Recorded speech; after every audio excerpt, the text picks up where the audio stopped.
আপনারা অনেকে ভুট্টা গাছ দেখেছেন, ভুট্টা গাছ আসলে ভুট্টার ফলগুলো কেমনভাবে ফলে দেখেছেন?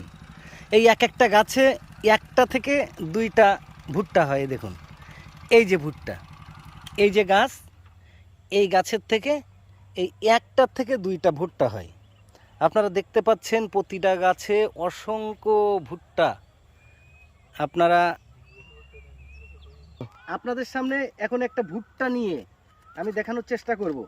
এই যে একটা ভুট্টা আমি অনুমতি নিয়েই ছিঁড়লাম। এই যে ভুট্টাটা দেখুন, এই যে ভুট্টার চুল আছে, এই ভুট্টাগুলো এরকমভাবে কাপড় দিয়ে সাজানো থাকে। তারপরে আস্তে আস্তে আস্তে আস্তে এই কাপড়গুলো খুলে ফেলতে হয়। এই যে কি দারুণ উপরওয়ালার দেখুন খেলা কেমন, যে তার সৃষ্টি কত সুন্দর। তো ধন্যবাদ সবাইকে।